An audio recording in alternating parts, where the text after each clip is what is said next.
আমি যে প্রেসক্রিপশনটা দেখাচ্ছি তার নাম হচ্ছে হানুফা বিবি নাকি কি নাম আপনার? আনহারা বিবি। তার সমস্যা হচ্ছে ওই দেখি রিপোর্ট দাও। ওয়েটের রিপোর্ট দেয়নি, মানে তো প্লেটই দেয় আর ওগুলো ব্লাড টেস্ট। পাথর হচ্ছে কি না হচ্ছে রিপোর্ট দেয় না এখানে তোমাদের? না, ওই প্লেটটাই দেয় শুধু রামপুরহাটে। দাও তো। কে বললে? রিপোর্ট কই? পাথর দেখো, ভালো করে দেখো। তার সমস্যা কি আপনার? সমস্যা হচ্ছে মানে পেটে পাথর। পাথর কোন সাইডে বলেছিল? কিডনিতে। কিডনি দুটো আছে জানেন তো? কিডনি দুই সাইডেই লেগেছে। দুটো পাথর? হ্যাঁ, সরু সরু পাথর হয়েছে বেলায়। আচ্ছা। কিডনিতে ময়লা জমেছে। আর লিভারে বলছে চর্বি আছে। আর আর ইনফেস আছে। আর আর এই থাইরয়েড আছে।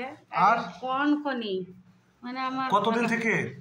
কনকনি তো অনেক দিনই হচ্ছে নি, মানে ওই মোর সব সঞ্জয় ডাক্তারের হোমিওপ্যাথি কিটাম হবে না, ওই কমতো ভালো লাগতো, মানে দেখুন ডাক্তার দিয়েছে তাকে এইটা ব্যথার ট্যাবলেট, এই ব্যথার ট্যাবলেট খেয়ে নিয়েছি। আর এইটা আবার শেষে কথা করে ওষুধ দিতে একসঙ্গে ডাক্তারবাবু?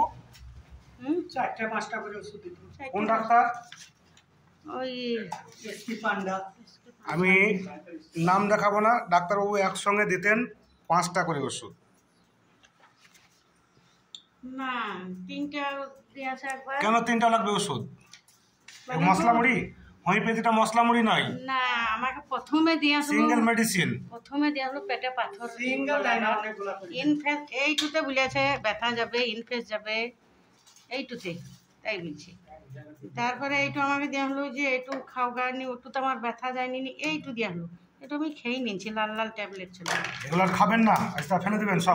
এইটু দিয়েছে একদিন পর পর, দেখেন কেন এখানে এইটু কিছু দেখবো না, প্রেসক্রিপশন দেখছি তাহলে। ব্যথাতে আমি পেশাব পায়খানা মানে উঠো অবশ্য